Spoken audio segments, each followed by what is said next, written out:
গেছে যে গেছে, আর তো আর ফিরে আইলো না, আর তো ফিরে আইছে না। নুসরাত, তবে তোমার সাথে এই যে তোমার বোনের শেষ কি কথা হয়েছিল নিশাতের সাথে বলো তো একটু। বলো কথা বলো কথা বলো, তুমি এদিক ঘুরো, ক্যামেরা দিক ঘুরো, তুমি এদিক ও ঘুরো, বলছে ও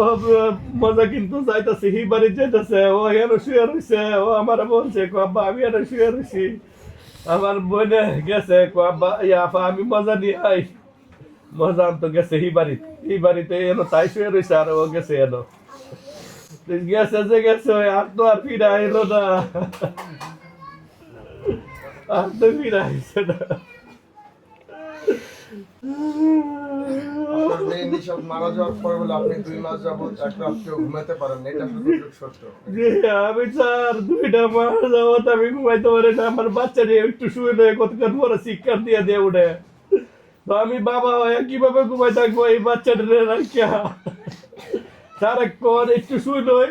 মরাটা শুয়াই কতক্ষণ পরে শিক্ষা দিয়ে উঠে ঘুমের থেকে, যাব্বা আমি তো ডরাই, আমার যেন আমার হুনি যেন আমার ধরবো,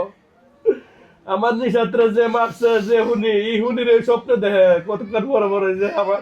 এর আইতাছে, আমার ধরতেছে, আব্বা আমার মাইরা নেবো, তুমি ধরো, সারা রাত আমি স্যার কেন পয়সা দিই, আমার বাচ্চারা আমার এই বাচ্চারা রাত্রে পয়সা দিই, কতক্ষণ পরে বাবা আমার তো ধরতে হয়, আমার তো মারা রাইতে হইব, আমার মারবো, আর এই কান্দাকাটি করে, ওরা আমি কিভাবে এইগুলার এই মানুষ করবো স্যার, আমি কেমনে মাদ্রাস পড়াবো, আমার লেখাপড়া করাইবো, আমি যে এই বাচ্চাটি এত ডরাই, ওর কিভাবে